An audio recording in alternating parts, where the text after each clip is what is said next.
right. Y'all ready for this? Always wanted to do this. Welcome back to the Tiki Guy Podcast. Smash that subscribe button. I mean, hit it like it owes you money, because every subscriber keeps the rum flowing and this bar fully stocked. I'm the Tiki Guy. If you don't know me yet, pour something cold, light up something, because by the end of this, you're going to wish you lived next door. This week, we're getting into Who the Hell I Am, my new song, and one thing my lawyer told me not to mention. Let's get into it. Okay. I love this. I always wanted to do this. Now I can do it because I'm the Tiki Guy. All right. So a little bit about me. I'm kind of a different dude, like serious guy, engineer, figure things out. But now I'm retired, so I can really be me. And I found out that I'm still that guy, like to figure things out. So I built a tiki bar, started rapping when most guys are napping. And, why the tiki bar? Well, I'll tell you, that's where the whole vibe is, like it's a lifestyle. See, tiki is a way of life. Matter of fact, I went to Bora Bora a couple years ago, because that is the tiki mecca. I mean, it's where you think of tiki, that's where it came from. And I just wanted to be there and just see how they lived.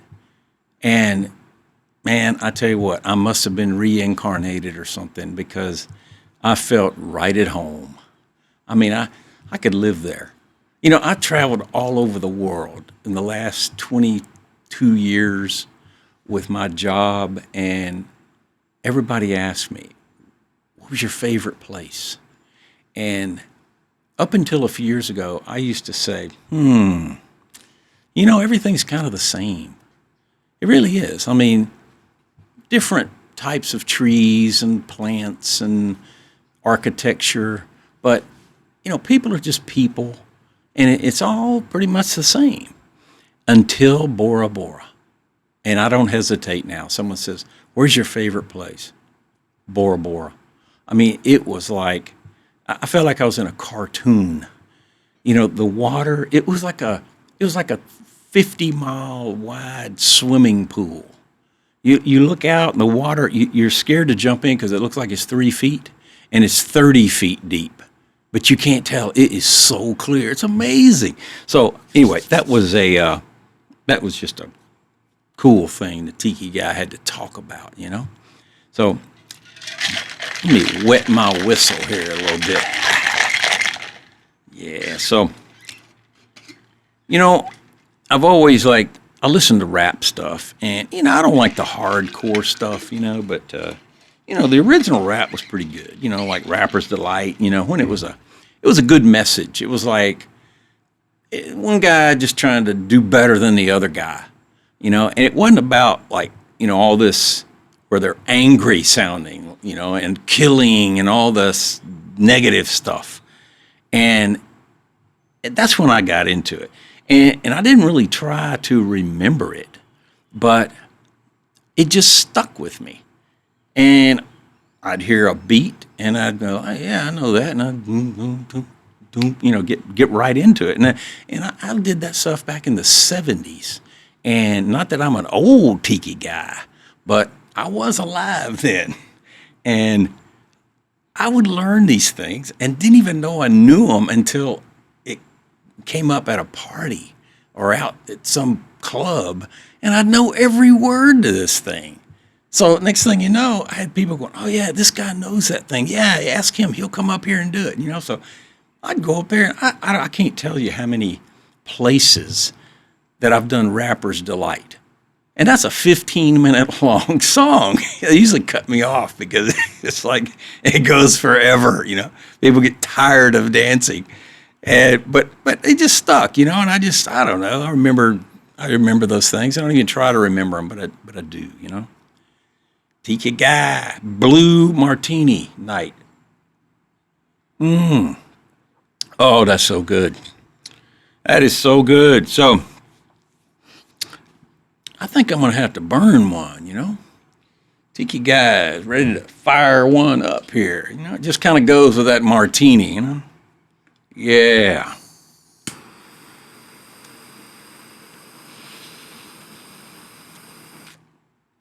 Yeah.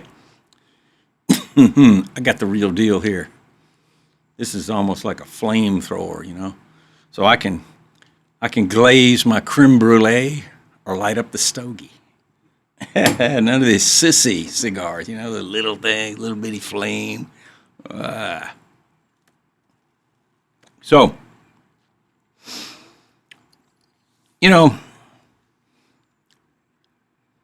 Mikey, what do you think about Cubans? You think they're good? They're the best, baby. I like them. You do have to draw them pretty hard, though. You gotta run the little rod down there, sometime and core them out a little bit. But flavor's nice. So, anyway, let's talk more about tikis. So I built my first tiki bar in '96, and actually I built one before that, but I didn't live in Florida, so I really didn't have access to the palmetto, the big palmetto palms. So I had to wait till I just did it with a cedar shake roof, but it was still a tiki bar. But get to Florida, I go, gotta have a tiki. I built that thing, and let me tell you, the first party, and everybody is hanging out at the tiki bar. Nobody's anywhere else. They're all hanging at the tiki bar. It's like a people magnet. And another thing about them is they breathe, the leaves let the air flow, and they're always cool. So you're never really hot in a tiki bar, so you're cool. That's why the tiki guy's so cool. So let's talk about the new song. All right. Since I'm retired now,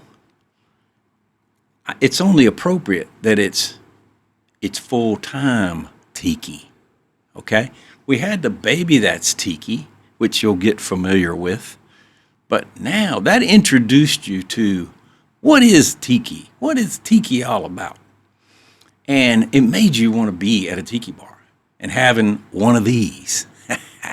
So full-time tiki takes it to a different level. It's full time. It's all I got to do now. It's fantastic. So you can really get creative in a tiki bar. You sit there and write more tiki songs. I guess that's how Buffett got his inspiration. He wrote the songs about the beach and the ocean, and he's out there on a sailboat. And of course he's going to write about that. I mean, that's what he's doing. It makes sense. So anyway, there's going to be more songs coming, so stay tuned to the Tiki Guy Network. So, got another one. Should I talk about the one that's coming, like after Full Time Tiki? Tell them about the full-time Tiki music video. By the way, the good idea, Mikey. Mikey's my man. He's my director guy. Keeps me in line, Tiki guy gets out of control, He needs some, like a horse, what are they, blinders, they put him on there. Keep this guy focused, man. So you're gonna love this, because the full-time tiki, guess where it was filmed? In Bora Bora. So you can imagine the scenery. It is so clean, and it's beautiful. It's all you can say. And you're going to enjoy the video. It's going to be pretty sweet.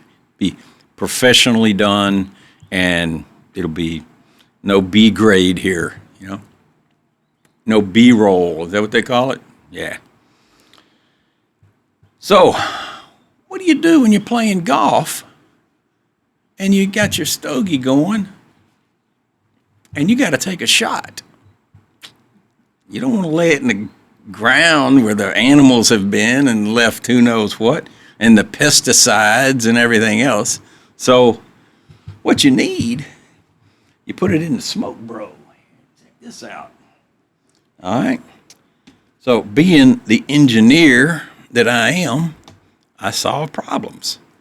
So I said, look, we need something that you can set the cigar down when you're taking your shot. See? And go take your shot, come back, put your club up, and get your stogie out. You can clip that on the golf bag or on the windshield. And this is the new and improved version. So you can disconnect it and put it directly on the roof support on the golf cart or any other metal anything. All right? Now, another neat thing about it is if they happen to have aluminum on their golf cart and metal, magnets won't stick to it, we've got the suction adapter. See here? Lick it and stick it. And you can even use that on boats. Boaters, fisher guys, or women. See there? Anyway, solves a problem. That's what all products should do, or they will not. There's no reason for them to exist. They don't solve a problem. So, let's see. Interesting trips. I bet I got something you guys would be interested in. Life of the Tiki guy. How about doing 5 countries, 12 cities in 3.5 weeks in Europe? Just did it. Been there, done that. And out of that whole time, the coolest thing was I got to go to the Monaco Grand Prix. It was sick. Totally, you talk about, it was the biggest display of wealth in the world that I've ever seen. Yachts everywhere, and I'm talking big yachts. And it was just amazing. The cars, the Monaco is so clean. Man, these billionaires, they don't put up with any dirt. It's like Disney World. It looked like every blade of grass was perfectly manicured. It was fantastic. Loved that place. No wonder a lot of the Formula One drivers, they live there. Like, I think half of them live in Monaco, or at least have a house there. They got a bunch of houses. But it's like the Tiki guy. I got 2 Tiki bars right now. But, everywhere I live, there will be a Tiki bar. Always has been. And usually a waterfall to go with it. It's just part of the Tiki life. So, Tiki life is relaxing. You just see the thatch and you just want to chill. It just, you want a cold one and you just want to chill and talk about meaningless things like I'm doing right now. It's a great thing. So, hey, there's some shows that have really been good successes and they really were about nothing. So, I'm going to give you some valuable stuff, though. I'm not going to give you all nothing, okay? There will be some good recipes, on the show from time to time. Talk about things that would encourage your chillaxation and maybe even help you build a Tiki bar. You may want to build a Tiki bar. So, hey, we got plans for Tikis for any price range you want. If you want to build it big or build a little one, whatever you got, So, look at that. That looks like the water in Bora Bora. Look at that, man. So, how much time we got, Mikey? 15 minutes. Wow, we can talk about all kind of stuff. Man. More Europe stories. All right, more Europe. Let's see. We started off in, flew to Rome and drove down about an hour and a half away to Civitavecchia. That's where their port is. They say it Rome, but it's a long way from Rome. You get there, and we had been there before, so we decided to go a day early so we can get our sleep acclimated, and it's a cool little town. So we had a great evening out there and an awesome Airbnb. And we get up the next day. We're right by the port. Got on that ship and we sailed south. And it was Salerno was the first stop. And great place, man. We had cooking class, fantastic. Learned to cook like us Italians, man. And then we come up like I don't know, a day at sea, and then we get to Portofino. Beautiful. A bunch of movie stars have places there, and they all come visit there because it's a great getaway. It's a beautiful little port. You pull in, you immediately want to start taking pictures because it's so cool looking. Colored houses, and you're just looking all around. I mean, it's amazing. Hiked up to a castle. Climbed this mountain to this castle. It was fantastic. And then I went to another place. It was Porto Stefano, and it was unique because it was a really neat little port. But it back in, I think it was in the 50s, they had a big malaria outbreak, and it never got developed. And it's a unique port because most of Italy is pretty developed. Well, this thing is just the port, and then you get a mile away, and it's just all wilderness. And you can go up these mountains. We took a bus ride up into these mountains, and you're just looking at it. It's all just virgin land. You can't believe you're right there in the middle of, prime Italy. You're not far from the wine country there, Tuscany. So then we go on to Livorno. Golly, so many places. I lose track, because I was not, I did work on killing a few brain cells while I was there. That's another thing that Tiki life will do for you. So let's talk about the next one. We got into France. Okay. So we got away from the grazie to the, God, I can't even remember anymore. I don't remember the French. Learned the French and don't even know it now. Oh, yeah. Merci beaucoup. So then we had to, it was kind of cool, though, learning all these different things so you could say the basic things. Like, you had to learn the important things, like how to order a draft beer. You're in France, you got to say, un bière pression. So that's one beer under pressure. If you just want the bottle, it's a ball. Let's see, I think it is ball. Un bière bas. Now, butter, it's almost like bottle. It's beer. So there's these little things, but hey, I'm not a French expert by any means. I'm the Tiki guy. That I am an expert on. So, all right, so then from Corsica in France, this cool little island, and the water was almost as cool as Bora Bora, but not quite. And we go to Monaco after that. Man, we pulled up in Monaco, and it was, we're on this ship that was, it was about 700 people on it. It holds about 1,500, 1,600, and it was a pretty big ship, but it wasn't like a 5,000 passenger ship. So you pull up, and it just looked like a giant yacht. And you're looking around, and there were more giant yachts.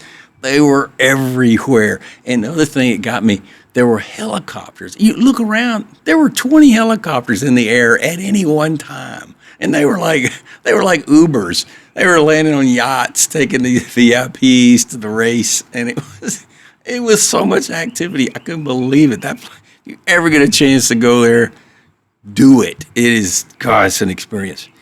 So we did went to Nice, and saw that because it's not that far from Monaco. And then the next day was the race. And, man, it was just, they had a lot of races before the main race, but it's pretty wild. There was an F1 driver a retired F1 driver on the cruise with us, and he did presentations, like 3 different presentations. And of course, the Tiki guy, Egghead, liked all the physics stuff, like, you know, the downdraft in the car, how they create all the force downward, and, you know, the engines and all the details about it. And this guy was amazing. He had done so much in the racing world. And we were talking about, he told us everything. He knew the story about all these racing, all the racers, and it was just, it was fantastic. But when we got there, it was like the captain was so cool. I didn't realize what he was doing until like the next day. We got there, and our cabin looked out. We, of course, had a balcony. They were all suites, and we were looking at Monaco. I mean, the ship, we had the perfect view. And then, all of a sudden, it starts turning around. So he turned it around, so the other side got that great view. And he left it like that. And the next day, he turned it back around. So it was like both sides of the ship got the great view of Monaco. And Monaco at night is unbelievable. There's more lights than I've got on my face right now. It was amazing. So then the next day, after the race and everything, it was at sea for a day, and then we ended in Barcelona. And we were going to go to that big cathedral, La Familia, and it's still being built after 100 years. But the Pope was in town. The 2 days that we were there, the Pope was in town. I'm like, hey, you know, I knew the Pope liked the Tiki guy, but hey, appreciate you coming to town for me, Pope. No, we didn't get to go inside of it, though, because of that. So that was unfortunate. But just to walk around the outside of it and look, it was phenomenal. And then we had to fly to Portugal. Portugal, I've heard a lot of good things about it. And I said, yeah, let's go spend some time there. So we did. We spent 4 days there. Did all kind of cool things there. We had some wine. They invented port wine there. And a lot of the wineries are there that make the port. And we toured several of those, and we did a yacht wine tasting. And so it was only 10 people on the yacht. It was like a 50-footer, and it was fantastic. They had charcuterie boards for us and all types of wines. We went down the river and just all the way to the ocean and then came back. It was great. And then what else? Then we went to Paris. Had to fly to Paris. You know, you can't get trains all over Europe. A lot of people think you can, but nah. Some places, it's too far.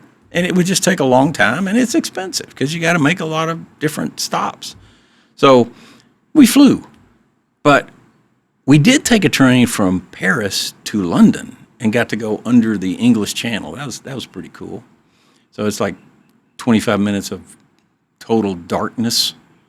So you find a bar in one of the bar car on the train, and you hang out there if you're worried about thinking that's kind of eerie. I'm not only under the water, I'm under the ground under the water. So if something were to happen, it probably wouldn't be too good of a scene. But I did find out that there is a third, and it's actually 3 tunnels, one going one way, the other one coming back, and there's one in the middle for emergencies. And they're connected, different little places. So you're not going to be stuck down there if something were to happen. So if you're thinking about doing that and you're claustrophobic, there you go. That'll help you out a little bit. Like I said, I'm here to help, you know. Tiki guy, knowledge. So Paris, it was pretty hot.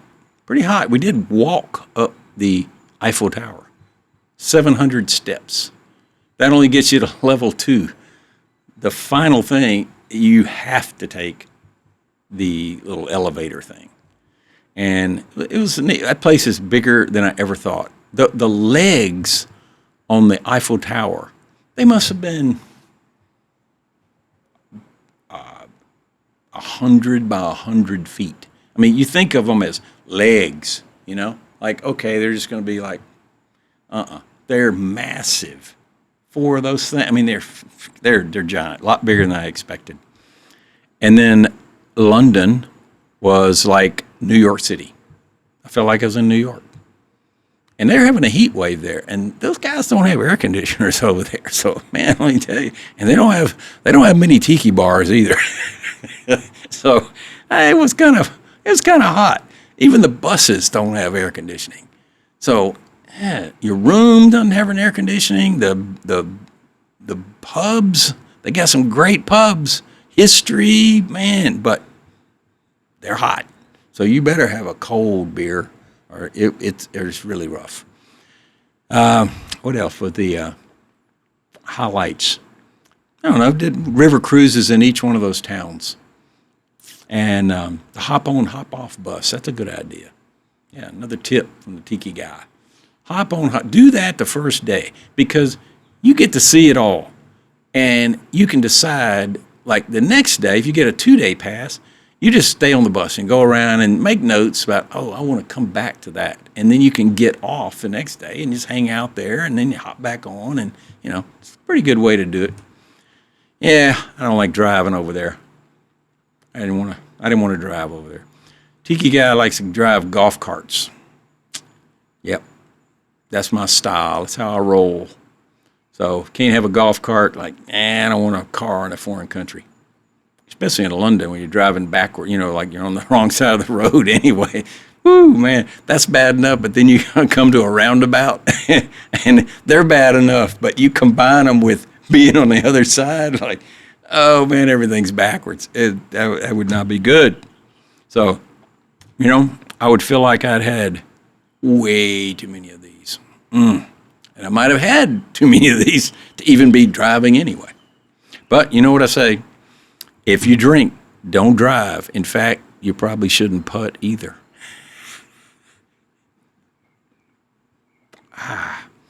So, Mikey, how we doing on time? How on the studio time? 28 minutes. 20. Light it up, finish your drink. Close her out. All right, sounds good.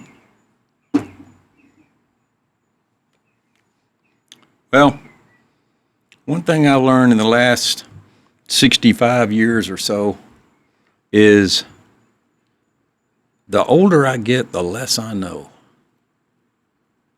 I wish all of life's problems could come to us when we're 25 or 30 and know everything. Wouldn't that be great? But you learn that the more you learn, the more you realize what you don't know. I think that's why old people get kind of quiet. They're very enlightened. They've got a lot of wisdom, but they realize they don't have the answer and they don't know it all. But they look at these youngsters and just shake their head like, son, you don't have a clue yet, but you know what? You just keep on going there, buddy. You'll get there. Hopefully you're doing some good in the world, contributing to society. That's what it's all about. Everybody's got to do their part,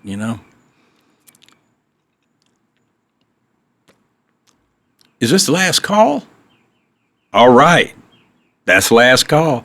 Subscribe, stay thirsty, and remember, nobody ever regretted the second cigar. Tiki guy, over and out.